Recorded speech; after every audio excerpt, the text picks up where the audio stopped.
A contractor in Arizona opened a Costco liquidation pallet he bought for $300. Inside, wrapped in bubble wrap like it was radioactive, sat a Festool track saw system. Not some beat-up contractor-grade tool.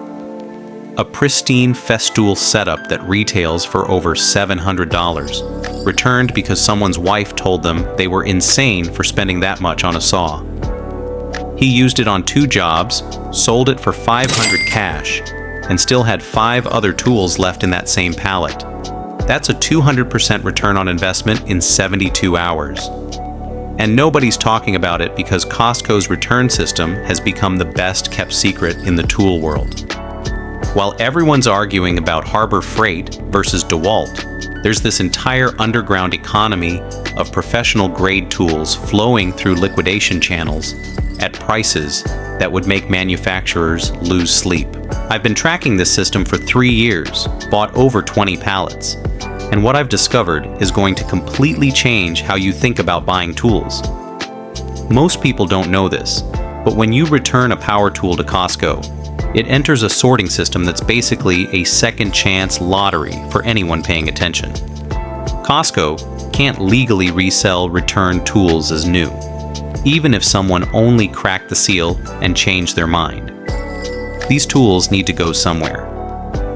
That somewhere is either back on the shelf with a discount sticker or into liquidation pallets that get auctioned to the public through sites most people have never heard of. The sorting happens fast. Damaged or heavily used tools get bundled into mixed pallets and sold to resellers. But perfect condition returns, the ones where someone just had buyer's remorse, those often get remarketed right in the store at markdowns that make 0 sense if you're thinking like a traditional retailer. 30 to 50% off tools with literally 0 runtime hours. Last month, someone grabbed a Milwaukee cordless drill kit at a massive discount. Same kit normally sells for well over $150 new. Only difference? The box had been opened 3 days earlier by someone who decided they didn't need it. Those liquidation pallets aren't going to some secret underground auction. Regular people buy them.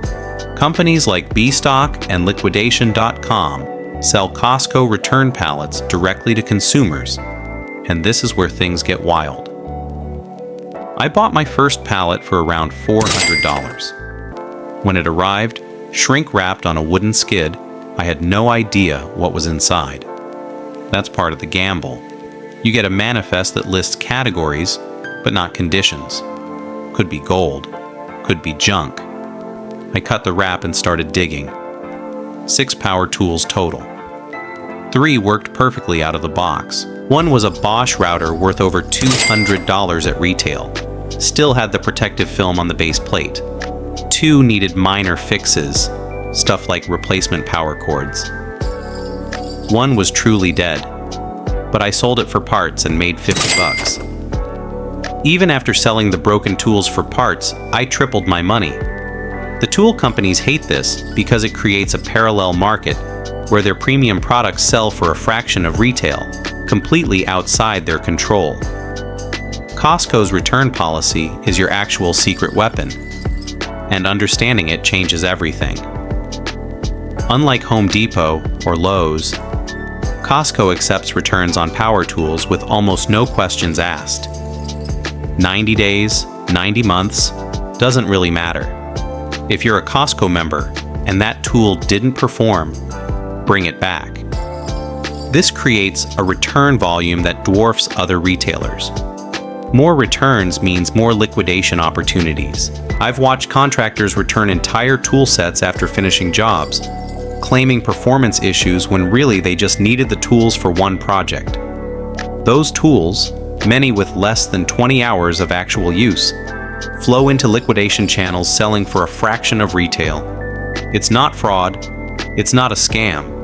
It's just understanding the system better than the average person walking through those warehouse doors. Something even more valuable hides in this system, and most people walk right past it. Costco's Kirkland Signature Tools.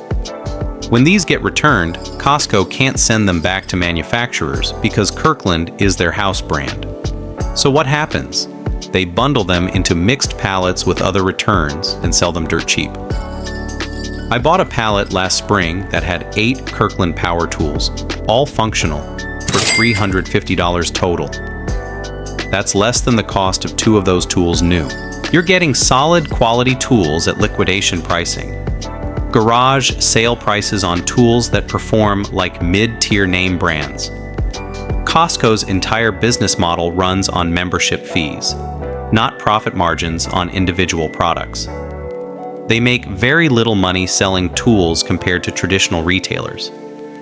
When a tool gets returned, Costco isn't desperate to recoup costs like other stores. They'd rather move returned inventory quickly through liquidation than warehouse it. For you, this creates pricing that defies retail logic. Professional-grade tools selling for less than budget brands at Harbor Freight. I found a Makita miter saw in a liquidation lot for a fraction of retail. That same saw normally costs several $100s at big box stores. Only issue? Missing instruction manual. Everything else perfect. You could download the manual in 30 seconds, but that missing piece of paper knocked hundreds off the price. The tool manufacturers are actively fighting this system. They've tried pressuring Costco to destroy returned tools instead of reselling them. Why? Because every returned Milwaukee drill sold at liquidation prices is one less new drill sold at full retail. It's a direct attack on their pricing model. But Costco's return policy is so central to their brand identity that they've resisted manufacturer pressure. And thank goodness for that, because this creates opportunities for DIYers and contractors that simply don't exist anywhere else. You can build an entire workshop buying nothing but Costco returns for half of what you'd spend buying new budget tools that'll break in 6 months. The manufacturers know this. They hate it, but they can't stop it, because Costco holds all the leverage in that relationship. Let me tell you about strategy. If you want to tap into this system, you need to know 3 things. First, check your local Costco's open box section. Not every store has one, but the ones that do hide incredible deals. I've found premium tool sets returned by members who got them as gifts, selling for significant discounts.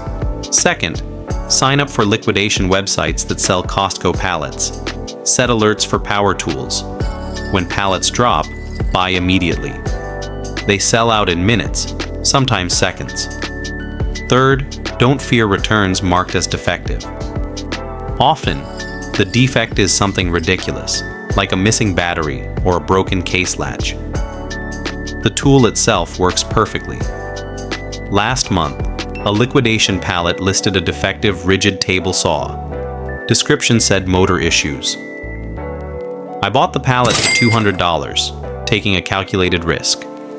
When the freight truck dropped it off, I unpacked the saw, plugged it in, hit the power switch. Motor fired up smooth as silk. No issues whatsoever. Turns out, someone had plugged it into the wrong voltage and assumed it was broken when it didn't run. I spent $0 fixing it.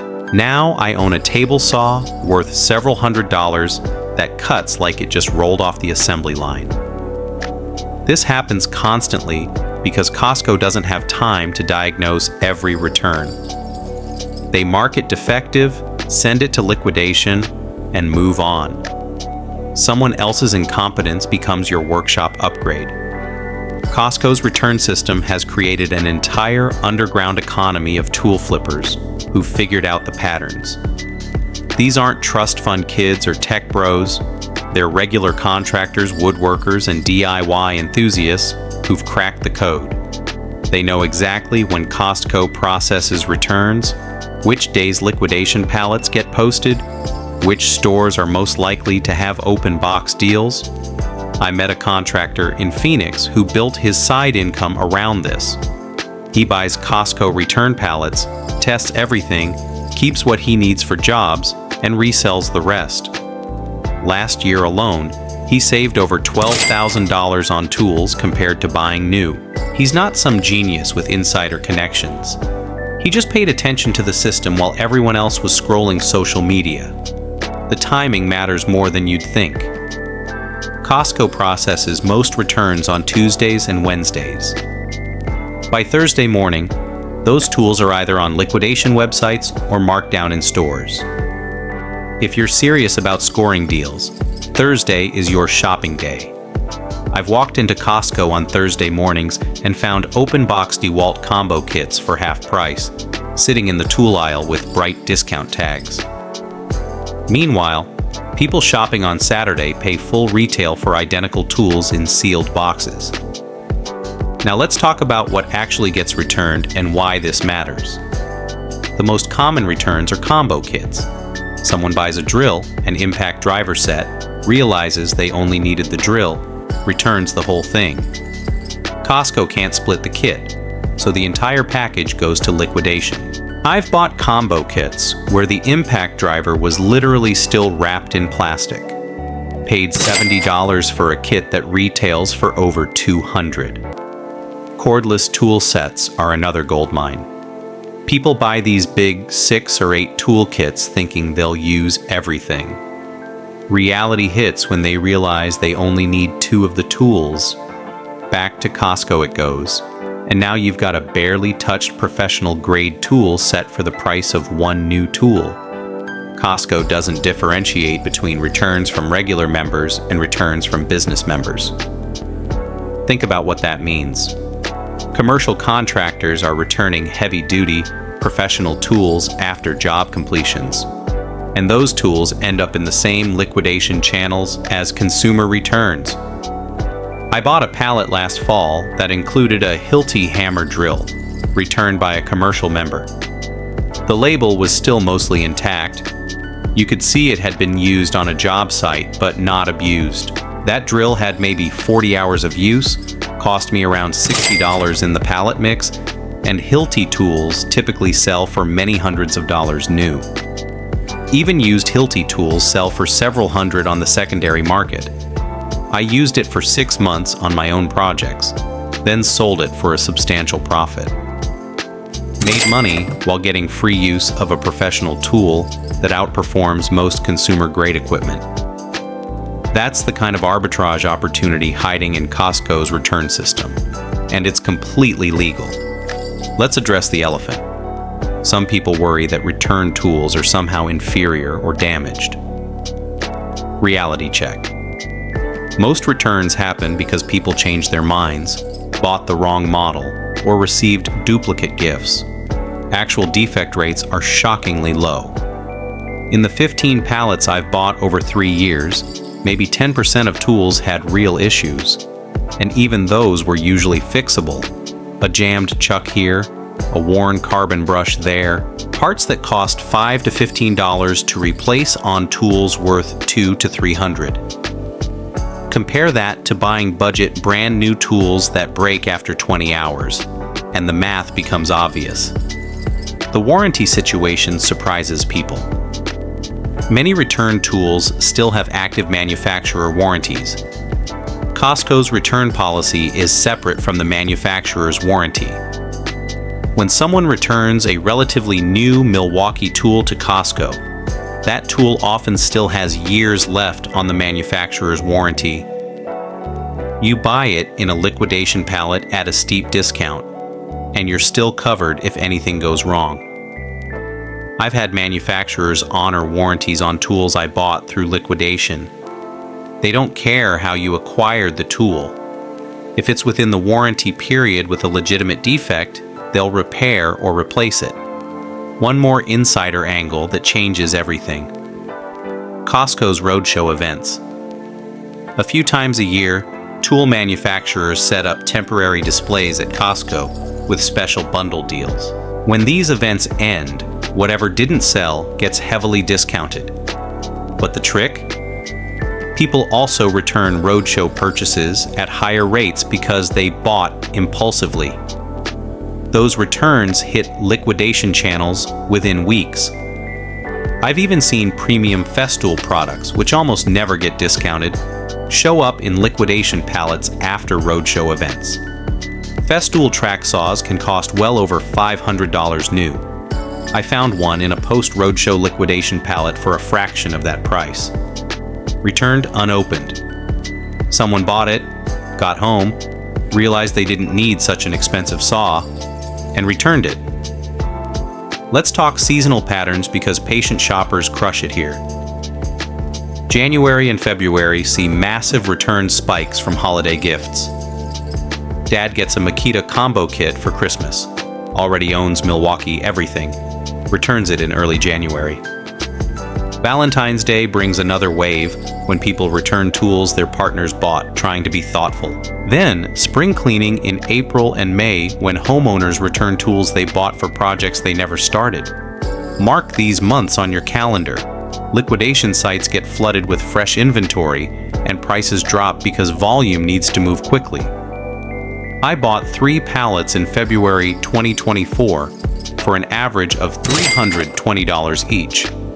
Same pallets would cost $500 in October when inventory tightens. The big box stores are starting to notice. Home Depot and Lowe's have tightened their return policies specifically because they're losing money to liquidation flippers. But Costco's business model is different. They make money on memberships, not margins. While Home Depot now requires receipts and limits returns to 90 days, Costco still accepts returns with just your membership number and basically no questions asked. This policy difference creates a competitive advantage for smart Costco shoppers that can't exist at other retailers. Something nobody talks about but changes everything for serious tool buyers. Costco's relationship with premium brands. Companies like Milwaukee and DeWalt actually want their products sold at Costco because it builds brand visibility with a wealthy demographic. But they hate the return policy creating a secondary market. Constant tension. The brands need Costco's customer base, but Costco won't change their return policy for anyone. Result? Premium tools flowing through returns at rates that would make brand managers cry. I've tracked this over 2 years. Milwaukee returns hit liquidation about 15% more often than budget brands, because more people buy Milwaukee at Costco. More total purchases means more total returns. Battery compatibility is another hidden gem in the return game.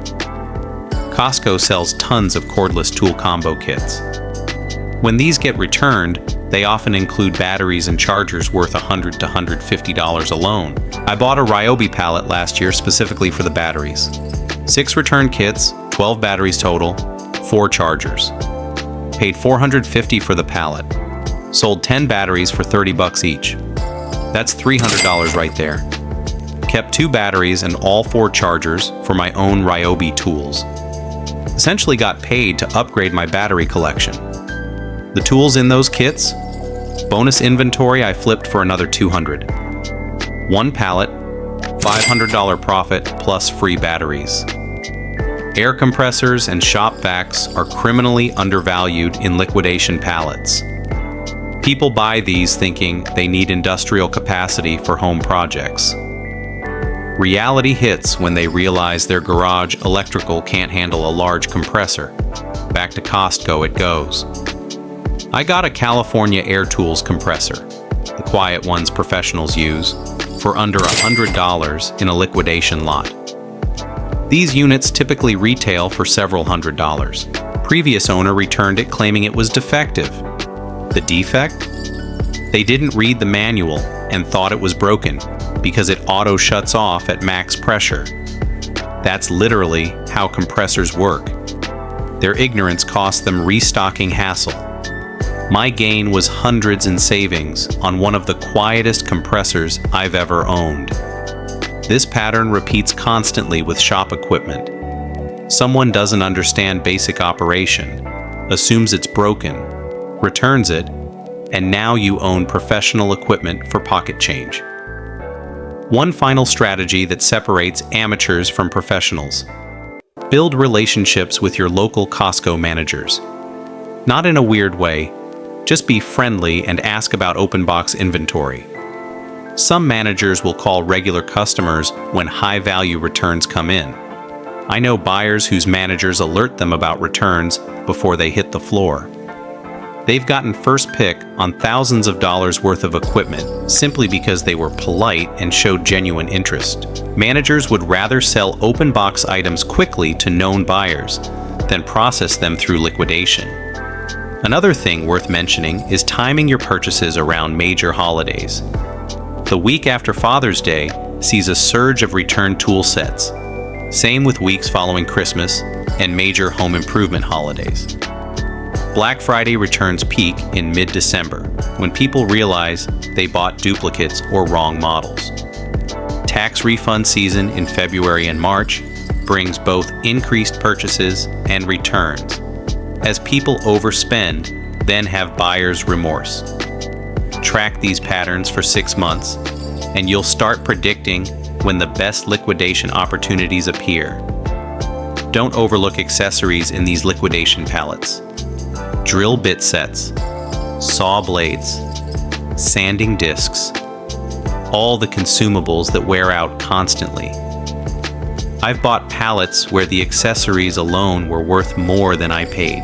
A premium drill bit, set that retails for $70 to $80, found in a return pallet for pennies because it was bundled with other items.